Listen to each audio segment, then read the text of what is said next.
Hello students, मेरा नाम है Rajesh Chamola, teacher science ICT virtual class Dehradun. Students, class 9 के चैप्टर नंबर 6 उत्तक को हम लोग कंटिन्यू कर रहे हैं। इस चैप्टर में हमने काफ़ी कुछ कवर कर लिया है और अब हम इसके लास्ट पार्ट की साइड हैं।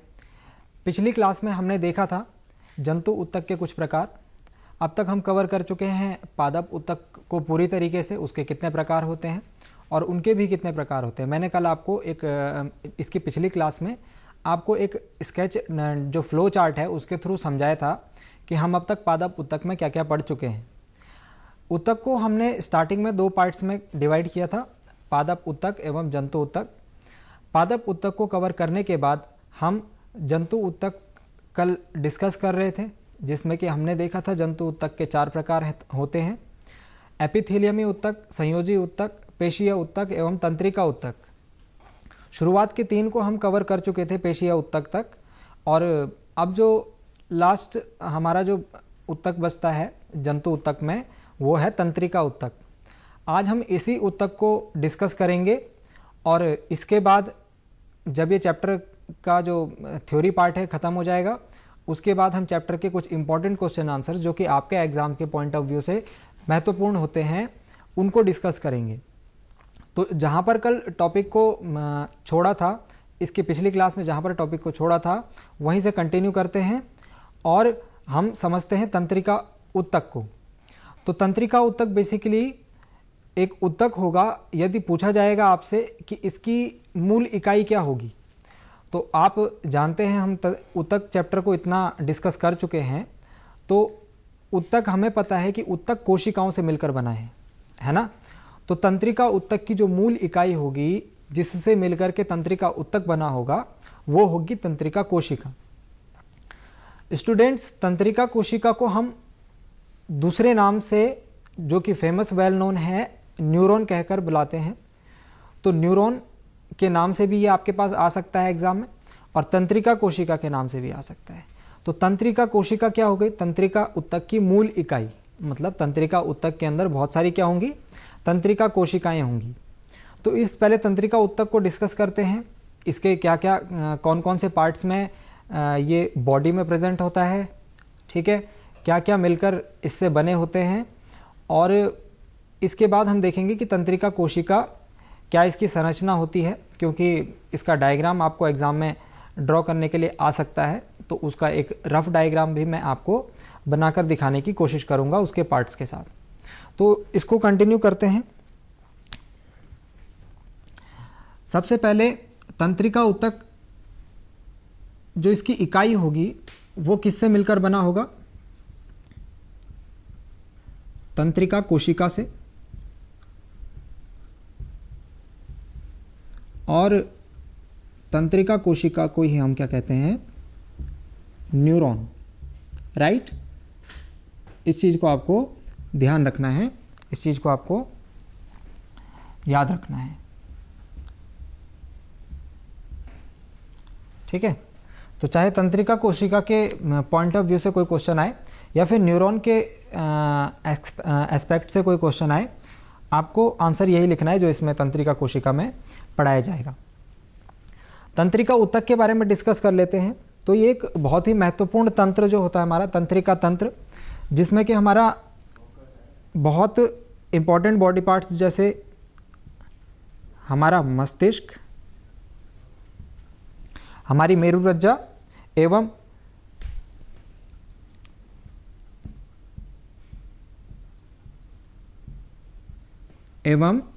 संपूर्ण तंत्रिका तंत्र एवं संपूर्ण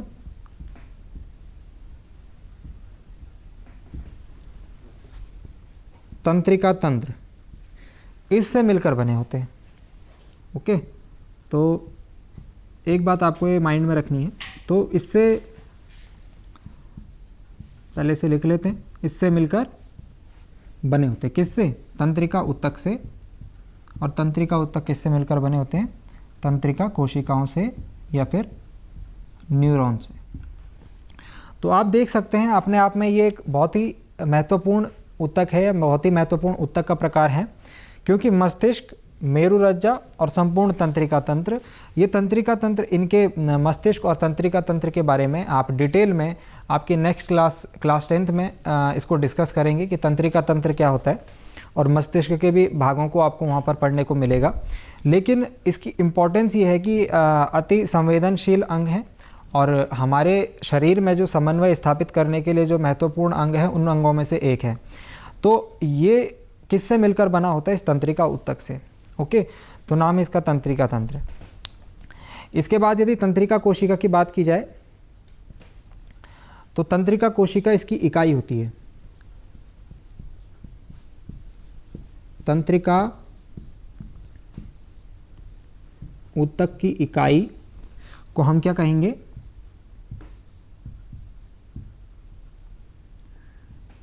न्यूरॉन कहेंगे या फिर तंत्रिका कोशिका कहेंगे। ओके, ये बात भी आपको ध्यान में रखनी है। एक इम्पॉर्टेंट फैक्ट ये है, हमने जब कोशिका पढ़ी थी तो कोशिका में हमने ये देखा था कि कोशिका जो होती है उसका साइज़ बहुत छोटा होता है और विजिबल नहीं होता है। तो जो तंत्रिका कोशिका है उसकी लंबाई आपको ध्यान में रखना है कि तंत्रिका कोशिका की लंबाई 1 मीटर तक हो सकती है।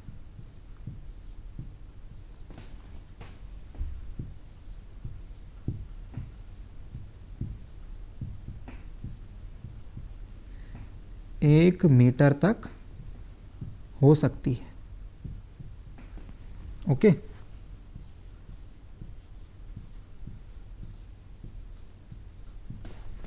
ये कुछ इंपॉर्टेंट फैक्ट्स थे तंत्रिका ऊतक के रिगार्डिंग। तो यहाँ से तंत्रिका कोशिका के बारे में आपके पास क्वेश्चन आ सकता है। अभी मैं डिस्कस करूँगा लास्ट में कि क्या क्या इंपॉर्टेंट क्वेश्चन हैं इसके पॉइंट ऑफ व्यू से। तो क्वेश्चन इस तरीके से आ सकता है कि तंत्रिका कोशिका का नामांकित चित्र या फिर न्यूरॉन का नामांकित चित्र एवं इसके बारे में बताइए। ठीक है, तो आप उसमें ये सारी चीज़ें लिखेंगे। इसमें आप एक चीज़ को मेंशन जरूर कीजिएगा कि जो इकाई है तंत्रिका ऊतक की वो न्यूरॉन है या फिर तंत्रिका कोशिका है। इसके बाद मैं आपको एक डायग्राम बना के दिखाता हूँ जो कि तंत्रिका कोशिका का डायग्राम है। उसके कुछ लेबलिंग करेंगे हम, कुछ पॉइंट्स को। आपको ये तीनों पॉइंट माइंड में आ गए, एक बार मैं दोबारा रिवाइज करवा लेता हूँ। तंत्रिका ऊतक हमारे जंतु ऊतक का चौथा प्रकार है।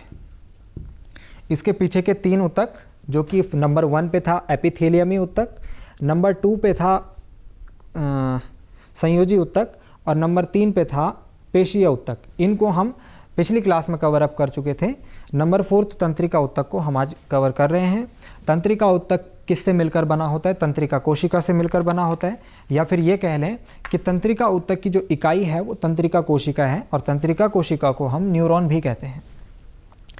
क्या इंपॉर्टेंस है इस ऊतक की? तो ये मस्तिष्क, मेरुरज्जा एवं संपूर्ण तंत्रिका तंत्र जो है तंत्रिका कोशिका या फिर न्यूरॉन से मिलकर बना होता है, और तंत्रिका ऊतक की इकाई न्यूरॉन होती है। और एक बात आपको और ध्यान रखनी है कि तंत्रिका कोशिका की जो लंबाई है वो 1 मीटर तक हो सकती है। ओके स्टूडेंट्स, तो अभी हम इसका डायग्राम देखते हैं। इसका आरेख बनाने के लिए आपके पास एग्जाम में आता है, उसको किस तरीके से बनाएंगे और उसको कैसे लेबलिंग करेंगे इसको समझते हैं।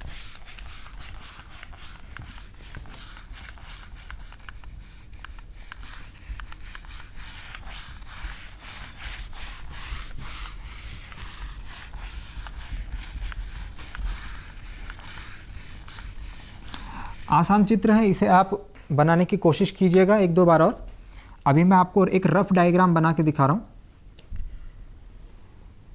तो इस डायग्राम को आपको जैसे प्रकार से बनाएंगे, इस पार्ट को पूरा ब्लैक करेंगे।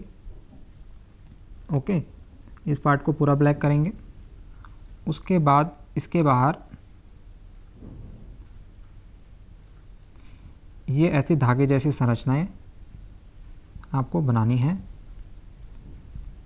ये एक रफ डायग्राम है स्टूडेंट्स, तो इसको और अच्छे तरीके से बनाने की आप कोशिश कीजिएगा। ओके, और इसके बाद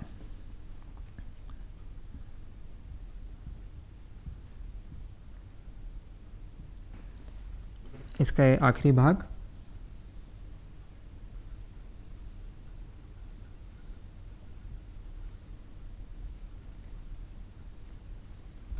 आपकी जब नेक्स्ट क्लास में आप डिस्कस करेंगे तंत्रिका तंत्र को, तो वहाँ पर आप देखेंगे कि इसकी वर्किंग कैसे होती है, कैसे ये काम करती है, या फिर कैसे सिग्नल्स को ट्रांसफ़र करती है एक जगह से दूसरी जगह।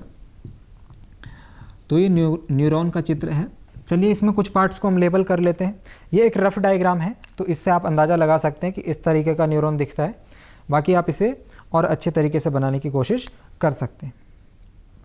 सबसे पहले जो ये धागे नुमा संरचनाएं हैं, इन्हें हम द्रुमिका कहते हैं। इन्हें कहा जाता है द्रुमिका।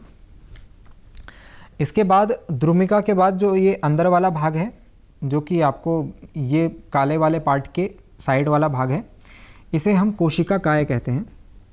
और मतलब कि कोशिका की जो मेन बॉडी है वो ये है।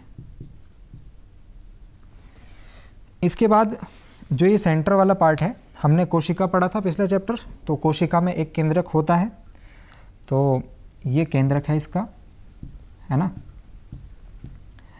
केंद्रक की हमने इम्पोर्टेंस भी पढ़ी थी। एक इम्पॉर्टेंट फैक्ट ये है, जैसे नाम से क्वेश्चन आते हैं, कोशिका को थोड़ा रिवाइज कीजिए। तो हम कहते हैं केंद्रक किसी कोशिका का हेड क्वार्टर होता है, और यदि किसी कोशिका का पावर हाउस किसे कहते हैं तो वो माइटोकॉन्ड्रिया होगा। इस तरीके से आपको कोशिका से रिलेटेड फैक्ट भी याद रखने हैं। इसके बाद यदि आगे चलें तो ये जो डब्बे नुमा आपको संरचनाएं दिख रही हैं, जो इसके लास्ट पार्ट की साइड जा रही हैं, इन्हें हम कहते हैं तंत्रिकाक्ष। और ये जो लास्ट पार्ट है, इसे हम न्यूरॉन का अंतिम सिरा और टेल कहते हैं। ओके, तो ये एक इकाई है तंत्रिका ऊतक की, तंत्रिका कोशिका। इसके बाद क्या होगा, यहाँ पर एक और तंत्रिका कोशिका होगी, फिर उसके अंतिम सिरे पर एक और तंत्रिका कोशिका होगी, उसके अंतिम सिरे पर एक और तंत्रिका कोशिका होगी। कैसे काम करता है, क्या इसकी वर्किंग होती है, इसको हम नेक्स्ट क्लास में, क्लास 10th में समझेंगे। अभी के लिए आपको बस इसका लेबल्ड डायग्राम समझना है। तो स्टूडेंट्स, ये था चैप्टर में हमने तंत्रिका कोशिका से जो लास्ट पार्ट है तंत्रिका ऊतक, उससे रिलेटेड हमने फैक्ट्स को भी डिस्कस किया। क्या क्या फैक्ट्स थे जो हमने आज पढ़े, कि नंबर 1 जो मस्तिष्क, मेरुरज्जु और तंत्रिका तंत्र है, इसका निर्माण तंत्रिका ऊतक से होता है। इसके अलावा कि तंत्रिका ऊतक की जो इकाई है, उसकी जो यूनिट है, उसको हम न्यूरॉन कहते हैं या तंत्रिका कोशिका कहते हैं। इसके अलावा तंत्रिका कोशिका की जो लंबाई है वो 1 मीटर तक लंबी हो सकती है, और ये उसका चित्र है। तो अब हम कुछ डिस्कस करते हैं, क्योंकि चैप्टर समाप्त हो चुका है, और हम इससे रिलेटेड जो हमने आज तक पढ़ा है इस चैप्टर में, और एग्ज़ाम के पॉइंट ऑफ व्यू से जो इम्पोर्टेंट क्वेश्चंस है उनको अब डिस्कस करते हैं। तो सबसे पहला क्वेश्चन यही आएगा, यही आने के चांसेस हैं कि किसी न्यूरॉन का नामांकित चित्र बनाइए एवं इसके बारे में बताइए, है ना, इसके बारे में कुछ पॉइंट्स लिखिए। तो ये न्यूरॉन का नामांकित चित्र, इसे आप, मैं फिर से कह रहा हूँ, this is a rough diagram, इसको और अच्छे तरीके से आप बनाने की कोशिश कीजिए, और इसके बारे में जो 3-4 पॉइंट्स हमने डिस्कस करें वो आप लिख सकते हैं। इसके अलावा और जो नेक्स्ट क्वेश्चन है,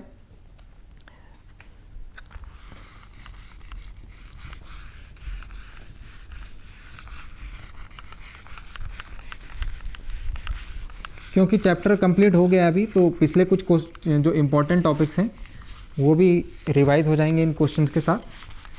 तो मैं आपको कुछ इम्पोर्टेंट प्रश्नोत्तर यहाँ से लिख के बता देता हूँ। ओके,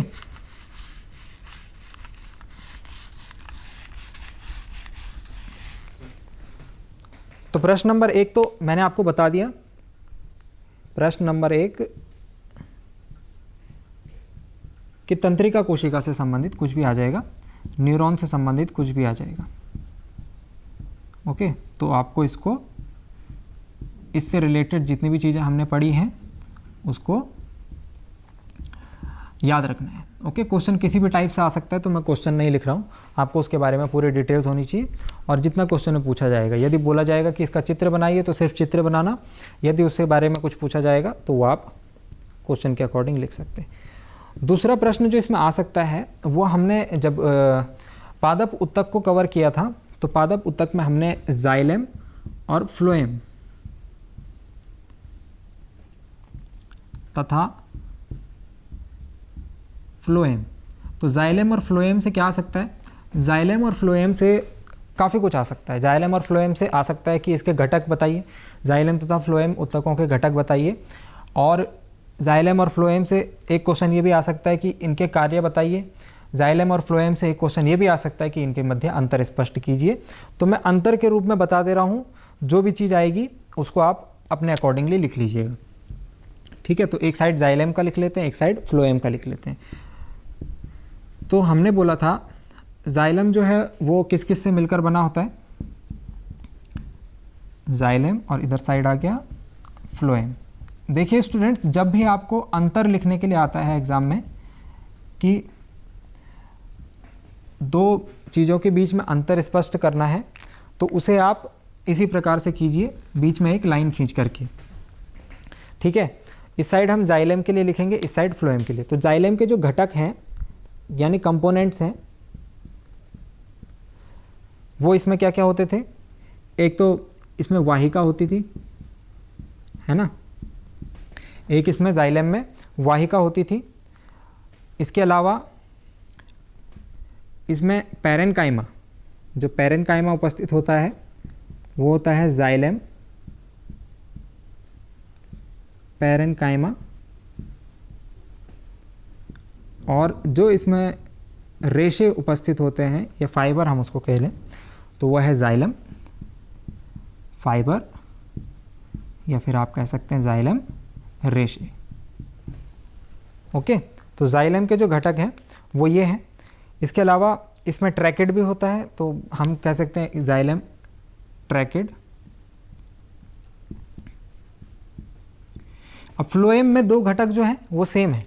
जैसे यहाँ जाइलम पैरेनकाइमा है, तो यहाँ फ्लोएम पैरेनकाइमा होगा, ठीक है। इसका हमने स्ट्रक्चर भी देखा था ना, इसका डायग्राम भी देखा था हमने। और यहाँ जैसे जाइलम फाइबर है तो यहाँ होगा फ्लोएम फाइबर। ये दो घटक तो इसके इस तरीके से आपको याद हो जाएंगे कि दो घटक लगभग कॉमन है। पैरेनकाइमा इसमें भी होता है, इसमें भी होता है, फाइबर्स दोनों में होते हैं। इसमें एक और फ्लोएम में एक प्रकार की कोशिकाएं होती हैं जिन्हें हम रक्षी कोशिकाएं बोलते हैं। ओके, तो नाम से ही आप समझ रहे होंगे, रक्षी कोशिकाएं। ये हमने डिस्कस करा था रक्षी कोशिकाओं के बारे में भी, है ना, एपिडर्मिस और रक्षी कोशिकाएं। तो घटक की बात आ जाएगी, तो यदि क्वेश्चन आएगा जाइलम तथा फ्लोएम के घटक लिखिए, तो आप लिख सकते हैं कि जाइलम के घटक वाहिका, ट्रैकेड और जाइलम पैरेनकाइमा एवं जाइलम फाइबर होते हैं, जबकि फ्लोएम के जो घटक होंगे वो रक्षी कोशिकाएं, फ्लोएम पैरेनकाइमा और फ्लोएम फाइबर होंगे। इसके बाद यदि इसके कार्य आ गए कि इनके क्या क्या कार्य होते हैं, तो पहली बात तो यह है कि पादप उत्तक है। पादप उत्तक मतलब पौधों में। तो पौधों में जाइलम फाइबर के जो काम होते हैं वो पानी की ऊर्ध्वगति, ऊर्ध्वगति मतलब ऊपर की ओर, एक तरफ की ओर। तो यहाँ पर पानी की ऊर्ध्वगति होगी। पानी के अलावा और भी कंपोनेंट्स जो होते हैं उनकी जो गति पौधे के विभिन्न भागों तक पहुँचाने की होती है। पानी तथा खनिज की जो मिनरल्स होते हैं, है ना, हमने डिस्कस करा था कि जो पौधा है उसे पानी और खनिज जो है, मिनरल्स जो हैं वो मिलते हैं मिट्टी से, है ना। तो मिट्टी में तो पौधे की जड़ होती है, तो जड़ से वो पौधे के सभी भागों तक पहुंचाने का काम ये जाइलम फाइबर का होता है। और फ्लोएम फाइबर का काम होता है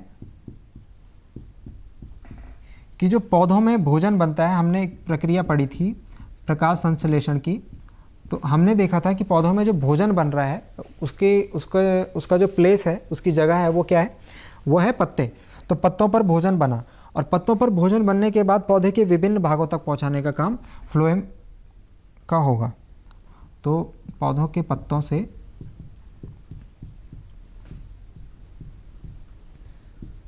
भोजन का को पौधे के विभिन्न भागों में पहुंचाना, ठीक है। स्पेस कम है तो मैं शॉर्ट में लिख रहा हूँ, आप इसको कंप्लीटली लिखिएगा कि कार्य आपको ध्यान होने चाहिए। जाइलम का काम होगा पानी तथा खनिज की ऊर्ध्व गति। अब एक बात यहाँ और आप यहाँ पर समझिए, और फ्लोएम का काम होगा पौधे के पत्तों से जो भोजन पौधे के पत्तों में बना है वो स्टोर होगा और उसको पौधे के डिफरेंट पार्ट्स तक पहुंचाने का। अच्छा, एक पॉइंट आप इसमें और ऐड कर सकते हैं कि जो जाइलम उत्तक की गति है वो आप देख रहे हैं ऊर्ध्व गति है। ऊर्ध्व मतलब ऊपर के डायरेक्शन में। तो सपोज़ ये एक पेड़ है और ये उसकी जड़ है, तो जड़ से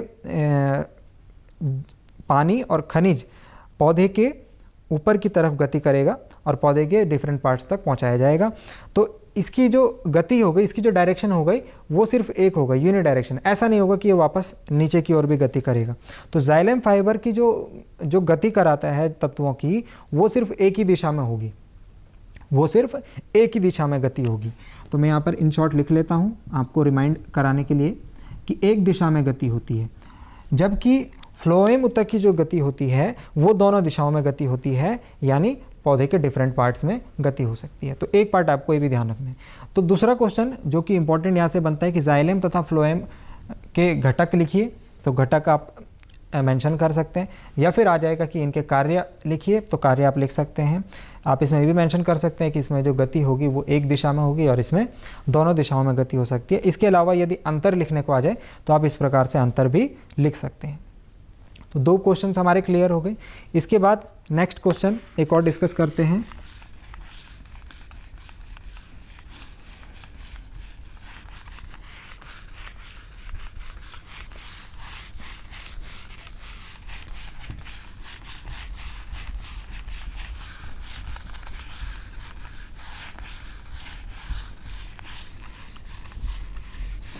नेक्स्ट जो तीसरा क्वेश्चन है वो भी एक इम्पॉर्टेंट क्वेश्चन है, क्योंकि इसे हमने कल ही डिस्कस करा है और इसके बारे में मैंने आपको काफ़ी कुछ जानकारी प्रोवाइड कराई थी। कल हमने पढ़ा था संयोजी उत्तक, कनेक्टिव टिश्यूज़, और उसमें एक बहुत ही महत्वपूर्ण प्रकार का संयोजी उत्तक था रक्त, ब्लड। तो ब्लड से रिलेटेड क्वेश्चन आ सकता है कुछ भी। तो रक्त से संबंधित रक्त के कार्य आ सकते हैं कि रक्त के कार्य क्या होते हैं, ठीक है, और रक्त के कॉन्स्टिट्यूएंट्स क्या होते हैं। तो मैंने आपको बताया था रक्त के अंदर लिक्विड फॉर्म में प्रेजेंट होता है प्लाज्मा, और इस प्लाज्मा के ऊपर भी हमने डिस्कशन करा था। और इसमें कोशिकाएं होती हैं दो प्रकार की, जो कि थी रेड ब्लड सेल्स RBC और WBC वाइट ब्लड सेल्स, लाल रक्त कणिकाएँ और श्वेत रक्त कणिकाएँ, दो प्रकार की कोशिकाएं। और इसके अलावा इसमें प्लेटलेट्स भी मौजूद होते हैं। ओके, सो ये रक्त के क्या हो गए, कॉन्स्टिट्यूएंट्स। मैंने बताया था प्लाज्मा जो होता है वो लिक्विड फॉर्म में होता है, यानी तरल अवस्था में होता है, और जो कोशिकाएं हैं ये दो कोशिकाएं इसमें मौजूद होती हैं। इसके अलावा प्लेटलेट्स मौजूद होते हैं। हमने डेंगू जैसे एक रोग के ऊपर भी चर्चा करी थी, तो उसमें प्लेटलेट्स का इम्पोर्टेंट रोल होता है, ठीक है ना। इसके अलावा यदि इसके कार्य आ गए, रक्त के क्या कार्य होते हैं, तो रक्त का जो कार्य है वो जो भोजन हम खाते हैं उसके बाद जो पचता है, डाइजेस्ट होता है, उससे जो ज़रूरी हमारी बॉडी के लिए न्यूट्रिएंट्स होते हैं, पोषक तत्व होते हैं ना, पोषक तत्व जैसे carbohydrates, glucose, minerals, these all. तो ये सारे पोषक तत्व हमारी बॉडी को पहुंचाए जाते हैं रक्त के द्वारा। तो आप इसमें लिख सकते हैं कि पोषक तत्वों को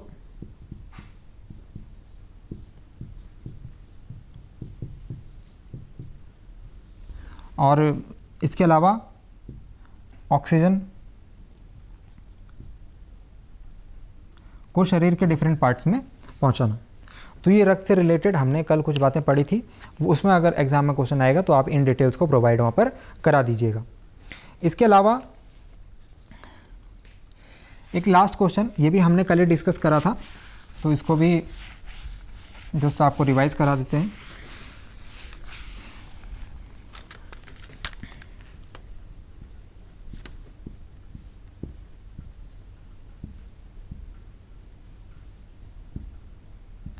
लास्ट क्वेश्चन है पेशियों के प्रकार। हमने कल पेशीय उत्तक पढ़ा था, तो पेशियों के प्रकार, कितने प्रकार की पेशियाँ होती हैं। तो उसमें हमने एक प्रकार की ऐच्छिक पेशी देखी थी, एक प्रकार की अनैच्छिक पेशी देखी थी। ऐच्छिक पेशियाँ वो हो गई जो हमारी, जिनका मूवमेंट, जिनकी गति हमारी इच्छा के ऊपर निर्भर करता है। अनैच्छिक पेशियाँ वो हो गई जो कि स्वतः ही कार्य करती हैं, है ना। हम अपनी इच्छा से इनके मोशन को कंट्रोल नहीं कर सकते, इनके मूवमेंट को कंट्रोल नहीं कर सकते। और इसके अलावा हमने कार्डिक पेशी पढ़ी थी, जो हृदय की पेशियाँ होती हैं उनको हम कार्डिक पेशी बोलते हैं। ठीक है, तो ये सारी चीज़ें हम चैप्टर में पढ़ चुके हैं। इसके अलावा हमने ये भी देखा था कंकाल पेशियाँ कहते हैं ऐच्छिक पेशियों को, क्योंकि ये बोन से डायरेक्ट कनेक्ट होती हैं। इसके अलावा कार्डिक, ये अनैच्छिक कोशियाँ जो होती हैं ये चिकनी पेशी भी इन्हें कहते हैं। तो इस चैप्टर में हमने ये सारी चीज़ें पढ़ी हैं। इसके अलावा मैं यदि आपको क्विक फ्लो चार्ट में आपको बता दूं तो चैप्टर में हमने सबसे पहले उत्तक को डिफाइन किया था। उत्तक को दो भागों में बांटा था, जंतु उत्तक एवं पादप उत्तक। पादप उत्तक को फर्दर हमने क्लासीफाई करा था, जो कि क्लासिफिकेशन हमने कल दिखाया था। तो उम्मीद है कि आपको ये लेक्चर समझ में आया होगा। आज के लिए इतना ही। इन क्वेश्चंस को रिवाइज़ कीजिएगा, और इनको रिवाइज़ करने के लिए आप हमारे डीडी उत्तराखंड के यूट्यूब चैनल पर भी इसको रिवाइज़ कर सकते हैं। ये लेक्चर आपको वहाँ पर भी मिल जाएगा। इससे रिलेटेड जो जानकारी है आपको आपकी स्क्रीन के ऊपर मिल जाएगी। आज का लेक्चर यहीं पे समाप्त करते हैं, ये चैप्टर यहीं पे समाप्त करते हैं। जल्द ही मिलेंगे नए चैप्टर के साथ। तब तक थैंक यू वेरी मच।